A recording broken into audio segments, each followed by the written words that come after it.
What's up, YouTube? It's your boy. Let me say something. I'm back. Before we get to it, make sure you like, comment, subscribe. Make sure you always watch the full video. He cut his head off, dude. Holy. These officers have just arrived at a children's park after a strange 911 call. They expect to check on someone in need, but instead, they walk straight into a scene so brutal it leaves even veteran. I ain't lie. I almost had a moment of seeing something like this. I was on my way to my old job.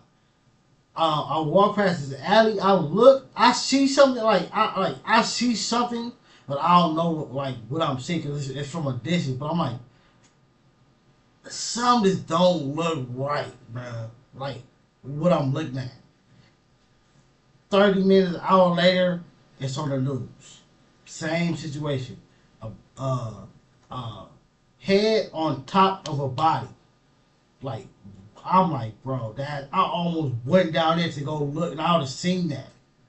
I know I see something, I just don't know what I see. It's like you ever see something from a distance, like, hold on, like that don't look like that's supposed to be right. And it was. Officers frozen in disbelief. Oh! I got a puke. We have a human head and a human body. We have both parts, they're just not connected. What follows is one of the most vile discoveries the Las Cruces PD has ever made. Did you see the knife? It's this big. Yeah, it's a small knife. All right, let's look for any more victims. Dude, there could be another head in that bag. If a blade is small, I mean, they took their time with that.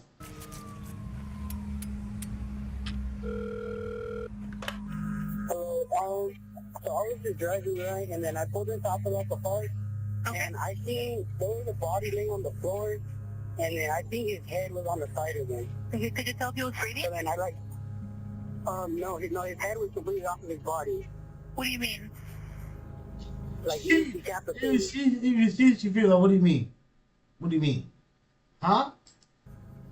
Following the 911 call, a group of officers are dispatched to investigate. But the caller also mentions something alarming. The crime looks fresh, and there's a man in the park acting suspiciously. As officers make their way to the scene, they have no idea that the man the caller saw is actually the killer, hiding in the park and watching them.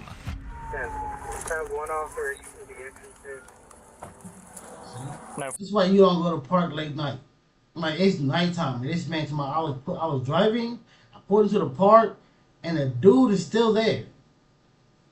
You think you finna get some cutty or get some rest, whatever you're trying to do, and look, and nigga, what if you'd have been the second one? 1697, we got the east blocked off. We just need the south part of the park blocked off. It looks old. Okay. It's in the street? I think it's on the grass. It's in the street. That's crazy. Go make 2-5 with them. Someone's sitting right there. Officers arrive and find a man lying motionless in the middle of the road with his head completely severed. As they begin securing the scene, one officer spots a man sitting beneath a tree just a few feet away. He signals another officer to move in and make contact, and when he approaches, he instantly notices that the man is covered in blood. 911, just make 2-5 with the pedestrian in the middle of the park. Sir, put your hands up. Stand up. Come over here. Put your hands up. Put your hands up. Get on your knees. Put your hands where I can see them. Contact. I got cover. You got contact. Shift. Have you back? Oh, yeah. Nope. I just lost my. Just pat him down, bro. Yeah. Come off there. Is it cool if I take everything out of your pocket? Put gloves on, please. Put gloves on, please. Yeah, I got gloves. Here you go. Get him at it. Hey. We need somebody to stay at the intersection to make sure our scene doesn't get contaminated. Smith, get back to the intersection. Smith, go with the body. After cuffing the bloodied man, officers also notice a blood-stained knife resting beside him. What stands out most to officers, however, is his eerily calm demeanor. He seems completely detached from the horror in front of him, as if none of it has anything to do with him. To them, it's clear something is very wrong with this man. Still, it seems clear something is very wrong. This nigga smiled, bro. Like, look right here. He's smiling. With this man. Still, it seems like they've caught their killer. But what they don't realize yet is that this isn't the first time he's been arrested for murder. While 2 officers escort the suspect to a patrol car, the others move in to secure the scene and look for more victims. Anyone could be out there. But as the search begins, the brutality of what they just witnessed starts to sink in, making it hard to stay focused. All right, let's look for any more victims. He cut his head off. Dude, He has a knife. It's a small. Just stand by with it.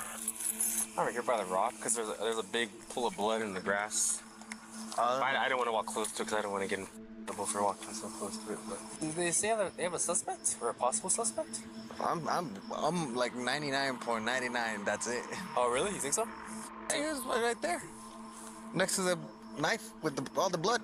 Oh, is a knife and blood over there? Yeah, it's like stuck to the ground. You can see all the blood on it. Oh, okay, then never mind. I didn't know that part. Nah, that still don't mean that he necessarily did it. He could just be a weirdo. Seen it happen, came after it happened, went and touched it. Just a weirdo. I got Ortiz watching where we got the dude. Okay. Has he said anything? Hey, he was smiling and laughing when we hooked him up. Did you see the knife? The one that was sticking in the ground? Yeah, it's this big. Yeah, it's a small knife. There might be another one because there's that bag that's covered in blood. At least it looks like blood. Maybe there's another head in it. I'm actually thinking about that. Because there's blood clots on it. Yeah. Oh, right by here, nobody closed that shit up. Yeah. It took a while. You know how hard does it get this? My thing is people calling code 24 this, code 24. You can't call it on the time yet. This motherfucker gets his head hacked off with a penknife. And nobody says nothing. He was sitting there with his bloody hands next to his bloody bag, and then we found out the tree. Dude, he cut against the tree too. There was like an excavation spot. You think he's just crazy? But you have to be, bro. So they did their business. To do that, to sit there after the fact, that those evil smile he just had, something is off. For sure. Just came over here and let people like, hey, let this motherfucker be seen on the street. No, it's just one dude. That's what I'm saying. Dude, he had to be gnawing at that thing for a while, though. Spines, dude, are tough. Like you had it, you had to be going to town on that thing. An average male, several blows with an axe. Yeah, like that's meant for chopping. Yeah. You guys already cleared by that playground and everything? Yeah, it was cleared all over there. You had some with a gun, a pipe. Oh, it's 49. You have what? We got all it's 49. Okay. I think the park's clear now because I came up all the way from the west coming east. So go back with Ramirez and one of you all decide who's gonna go 10-8, okay? Officers canvass the park and, fortunately, find no other victims. But as they work on the scene, one detail keeps coming up in their conversations. The bloodied knife beside the suspect. They can't believe that a weapon this small could have been used to behead a man. But as it would soon turn out, they were focused on the wrong detail. Because what the suspect did after the murder would shock detectives even more. For now, though, detectives turn their attention to the victim. All you need is time and force. Time and force, and you can break anything. Oh, no, that's fine. Stop. well, I don't know. He's got a scorpion on his back. Like You can go look. Go. Okay. So the scene is right there. Where? Right there. You see all the blood? How did he go to this ball? The head got over there somehow. So he either had to picked it up and moved it, or he kicked it, or rolled it, or something like that. So we got a tattoo. Times 2. Yeah, we got some stab wounds, some good stab wounds. Multiple stab wounds. And he's saying it's a 2-inch knife. Yeah. There were small stab wounds right there. What's that, Dustin? Glass? Right there. See that shiny stuff there and there? What is that? Could he spit? Yeah. He's dead. Looks homeless, kinda? Yeah. There's camp that's up here. Let's see where they're at. Yeah, see, they said there's a camp up there, so I'm wondering if that's where he's actually been staying at. And you think you drug him over? Yeah, Oh, yeah, because there's got drug marks, and if you look, if you shine your light up there, right by the tree, there's a puddle of blood right there, and blood on the tree. He either was carrying the head or the head fell off from that time. It looks like and there's a roll right there. A roll? Yeah, because there's blood right there. Or kicked it? Yeah. The victim is identified as 51-year-old James Garcia. His head is found nearly 20 feet from his body, and an autopsy would later confirm more than 80 stab wounds. Drag marks across the park suggest he was attacked, beheaded, then moved deliberately into the roadway. Meanwhile, at the patrol car, I'm wondering, cause like nigga, like, who does whatever he did? And it will be a lot more catch up. So I'm on Twitch. Make sure y'all follow me on Twitch, King Six Alive. But it'll be a lot more of that in the roadway if he did it right there. Yeah, we had to drag him from somewhere. Officer works to confirm the suspect's identity. Bro, what's your name?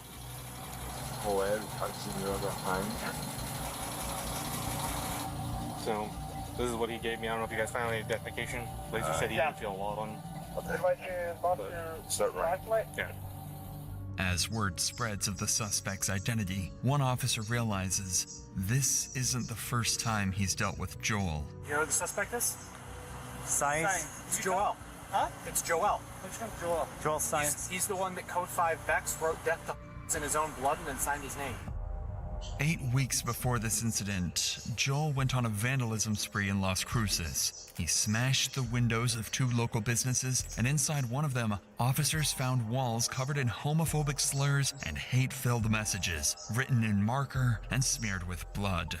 Damages totaled thousands of dollars, and surveillance cameras captured Joel disappearing into the night. He was arrested days later and charged with multiple felonies, but was released pending trial. A clear warning of what officers would encounter just weeks later. That would be the problem right there. That there be too many people getting released for what, nigga? Come on. 2 places, all them thousands of dollars. Like, I can see if it was just one place and, you know, just regular vandalism. But 2 places, all the big amount, and then the stains on the wall, nah, something is wrong with you. Joel is transported to the Las Cruces police station and placed in a booking cell awaiting the detective's arrival. When they arrive, they waste no time and begin his interrogation, hoping to get a confession. But Joel has different plans. Joel? Yes, sir. I'm Detective Gonzalez, Las Cruces Police Department. This is my partner, Detective Lockridge. You feeling alright right now? Oh, yeah. Okay. What were you doing at Apodaca Park this past night? I don't know. You don't know? Okay. Who were you there with? Tell me what you do know, Joel. Huh? Tell me what you do know. What do you know? What happened? What'd you get on your hands? That nigga said, what do you do? What's that? You don't know what you got on your hands? And you don't know what you were doing at Apodaca Park tonight? What were you doing? I wasn't in Apodaca Park until I got called. Me neither. That's what officers found. Yes. So why do you think you're here, Joel? You guys brought me here, you tell me. I'm asking you why we brought you here. Why did you? I don't know. I'm asking you. Why are you? That's me. He is smart ass. He is smart ass. Huh? I don't know. You ask me. Joel refuses to talk, and for the next 30 minutes, he gives detectives nothing. It's clear he won't break that easily, so they decide to give him a break. In the meantime, they collect his blood-stained clothing, DNA samples, and photographs, then begin digging into his past, and finally discover why Joel is so good at deflecting. Years earlier, officers were called to the Townhouse Motel after reports of a shooting. Inside, they found 21-year-old Benjamin Montoya dead on the floor with a gunshot wound to the chest. The man arrested at the scene was Joel Arciniega Sands. He was charged with first-degree murder, but there was one problem. The the weapon was missing. Months later, the gun surfaced after a robbery arrest, and with no way to prove who pulled the trigger on Benjamin, the charges were dropped. Joel walked free. How the hell did... If he was captured there, then shit, he probably didn't do it then. Probably just another, again, a weirdo. And because how did you pop somebody, they arrest you in the same place, and you ain't got the pistol on him? He ain't Houdini. I mean, shit. Yeah. Houdini. He ain't him. When Joel returns to the interrogation room, detectives have a new, unorthodox strategy. They use his history of writing homophobic slurs against him, suggesting the victim was his boyfriend, hoping to provoke a reaction and get him to confess what really happened. Joel, I'm just trying to find out more information about James. So, was he your boyfriend? Were you guys dating each other? Okay. Were you guys in some kind of lover's quarrel? Yeah. No? What's that? Like, because he's your boyfriend, you guys got in an argument? I told you that. That's just what I'm getting. He's getting me that. You tell me, man. Why would you call me gay? I'm not calling you gay. Yeah, I'm not judging you. I'm married. You're married? Yeah. Who are you married to? Are you married to James? Are you trying to insult me? Huh? Are you insulting me? No, I'm not insulting you. I'm not calling you gay. Well, why are you calling me gay? We're not calling you gay. We're just asking you guys what it is. I didn't call you gay. Just told me gay. I said, are you married to James? No, who told you I'm married to James? I don't know I'm married. Okay, well, I'm trying to find out why James is dead in a park. It might be that. That might have been what happened. Because I seen it was a movie. I mean, it was a documentary. It was a guy who was fighting his true, who he truly was supposed to be. And then, like, he'll go do something with a guy, and then after, he'll unalive them because he was ashamed of what he just did. And you have his blood all over your hands. I'm not gay, I bet you are. Where are you getting this from? You're lying. I'm not lying about anything. You're lying. You're telling me I don't know You're everything. detective. Yeah, you act like a child. I'm not acting like a child. Yes, you are. Okay. Oh, So then tell me about James. Tell me about James. Show your cheat says. Is that why you're pissed because James thought you were gay? No. Did James hit on you? No. Did he make some kind of advance towards you that you didn't like? No. You want to fight me? I don't want to fight you. Well, let's get some more ghost and things don't happen. I don't want to fight you. Don't call me gay. I'm not calling you gay. I'll beat this. Okay. Here's what I think happened. You and James are in a relationship. He said something to you, and you killed him. Where did you hear?